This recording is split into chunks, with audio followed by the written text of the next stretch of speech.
fuck is it open?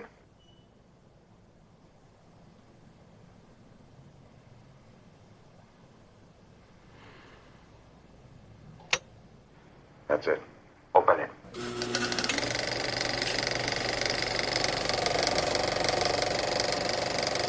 Olivia, welcome back to Underexposed. I'm so happy to have you back here to talk about a baffling movie and one of my absolute favorite movies. I go back to it over and over again over the years. Every time I go back to it, I see more and it mystifies me more. It's The Friends of Eddie Coyle, Peter Yates, 1973, based on the 1970 novel by George Higgins, which is an amazing novel in its own right. I have to say, I think it's one of the best adaptations of a book I've ever seen, personally. We'll just start with a really quick Wikipedia-style plot summary here. The Friends of Eddie Coyle is about a small-time, late-career Boston gun runner who's looking to trade information to the DEA to avoid prison time. Olivia, please tell me, what do you think of Eddie Coyle? When did you first see this movie?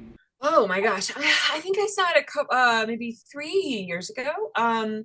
There's a really wonderful article on Crimereads where I work, and it's this roundup of like 70s neo noirs that you haven't heard of or something like that. And it's got Charlie Varick on that list, the great undersung Walter Matthau heist movie, and the Friends of Eddie Coyle. And I was impressed. I mean, I love 70s noir. I love how like monotonous and sad those movies are.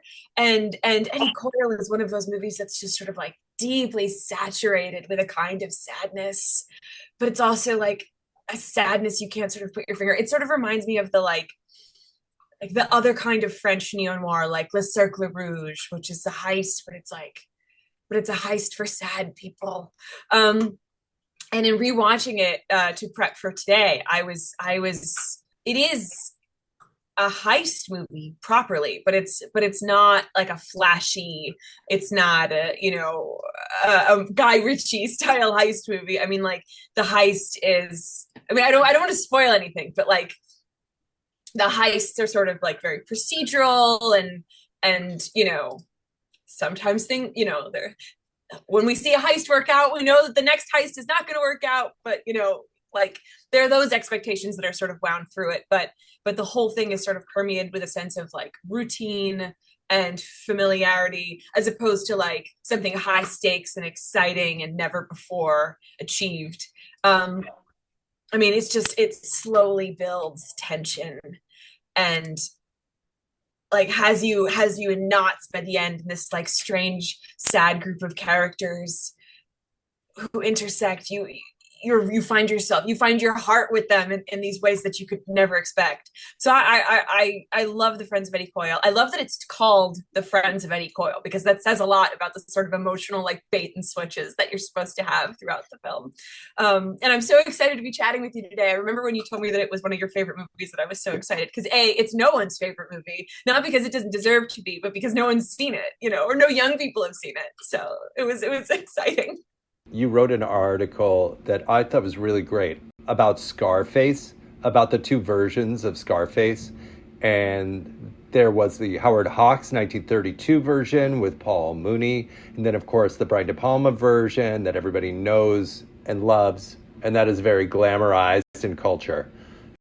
And I think that I bring that up because this movie came out in 1973, as I mentioned, right around the time of The Godfather. Now, The Godfather is not exactly a glamorous movie, but it's slightly more glamorous than Eddie Coyle. Pretty much everything is. And there's an interesting distinction between two types of crime movies, right? There's the one that I think is really embodied in the 32 version of Scarface, which is a very unglamorous but poignant portrait of a criminal. And I think Eddie Coyle has that in its DNA. And then you have the De Palma flashy cocaine in Miami, the kind of perverse wish fulfillment mode of crime movie. Mm-hmm. But I want to know if there are things that you've observed that sort of speak to this dichotomy. Yes. Oh my goodness. And that's such a thoughtful question. I mean, the first thing that I thought of is like, a big spoiler for the friends of Eddie Coyle, but like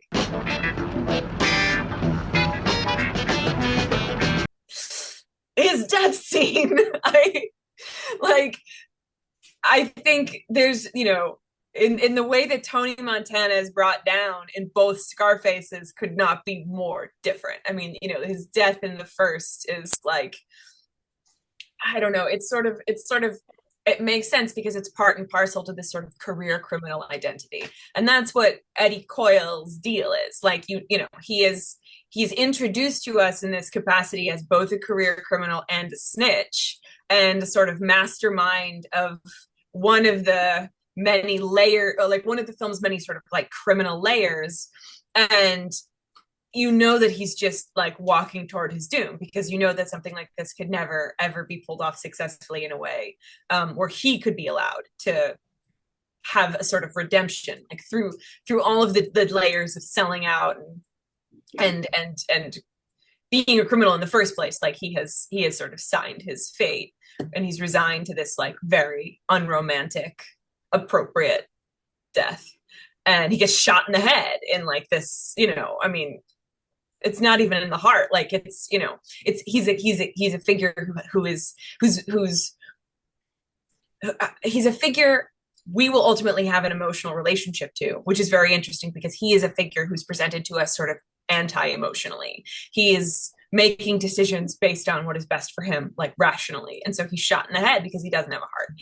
And then you have the death scene in, the De Palma Scarface, which is like the most flamboyant, like romantic, exciting death scene. And it matches this sort of timbre of this character, this sort of timbre of the film.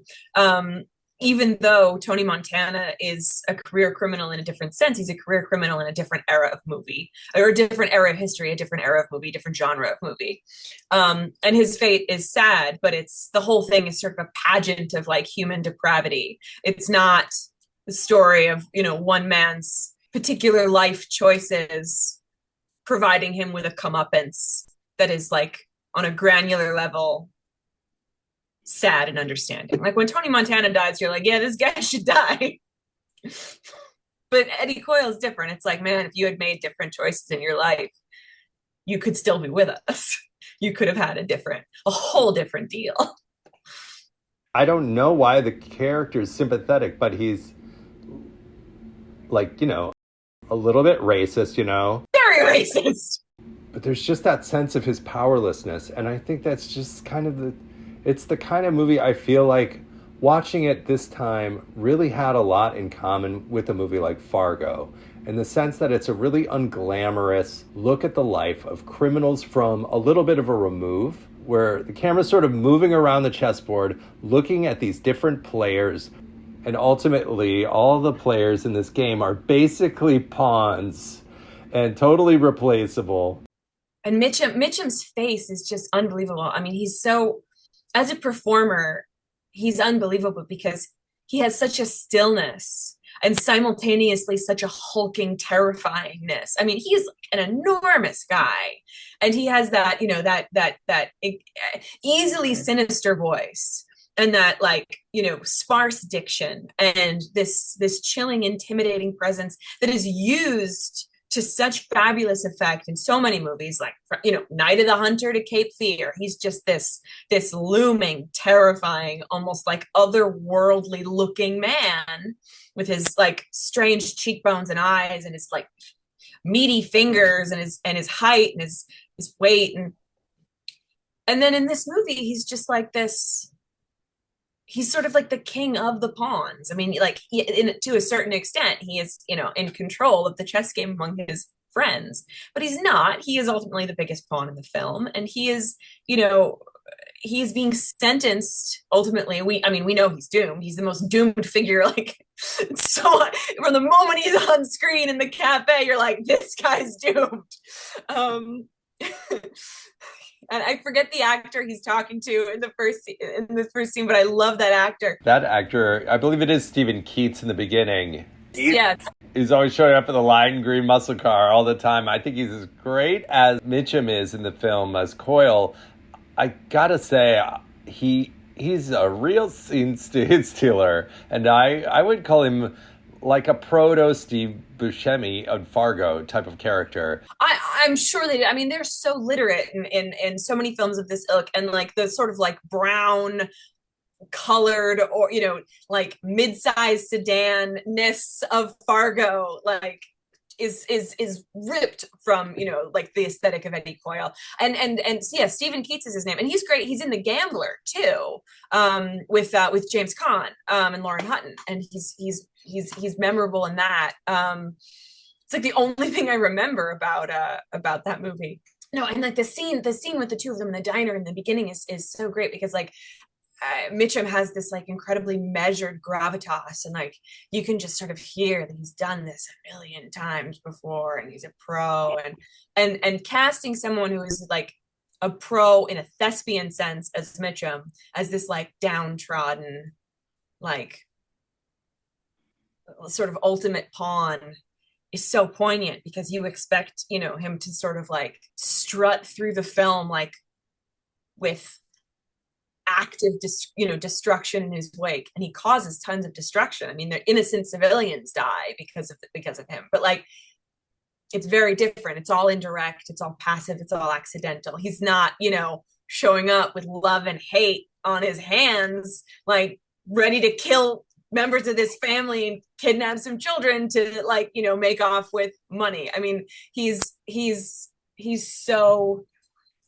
such a victim of circumstance. It's such a strange position to see Mitchum in, because he's normally the active agent in the destruction, and here he's just one of the casualties. You got to give it to Yates for that reason. I mean, Mitchum was still very much a major celebrity at this point, and they were able to resist too much ham and cheese from him and to keep it all kind of really restrained. It's an incredible performance for so many reasons. You talk about his size, right? And just how small he's able to make himself, especially toward the end. He's kind of lost the last card he has to play. You mentioned his meaty hands and the knuckles. So interesting the way that is juxtaposed with the Night of the Hunter, where there's so much emphasis on the knuckles. In the first scene, he's like, look at my knuckles. I wanna talk about the dialogue. This is like the dialogue has a sort of like laconic, everyday quality to it that makes it so compelling, especially because it's also so wildly thematic. I mean, like all of the conversations about dependability and trust and procedure and practice and knowledge, and the way sort of Eddie is sort of teaching Stephen Keats is like extremely chill I don't want to say protege, but like the someone who is learning on the job. The way these conversations that are like both educational and revelatory about the plot, but also like internal conflict, sort of play out in diners and about sort of everyday objects and everyday things. It's just it's so fascinating to me, and it feels like Quentin Tarantino had this movie like playing while he slept every night. I don't know, like there was this sort of like hypnotic component. And the dialogue builds tension so well too. There's like a sparseness to it in all the right places, and I mean, I don't know. I'm sort of just like, I read this one essay that was talking about the poetry of Eddie Coyle, and like, no, there isn't a single word that's excessive. It's all so perfectly calibrated and built. It's like a perfect like musical composition. Like every single note has its exact place. No character says too much. No character says too little. It's all perfectly balanced to build the tension in the right way, until you discover that you have had way more invested in these relationships or in these individual characters and their abilities to like walk out of this alive than you had originally expected.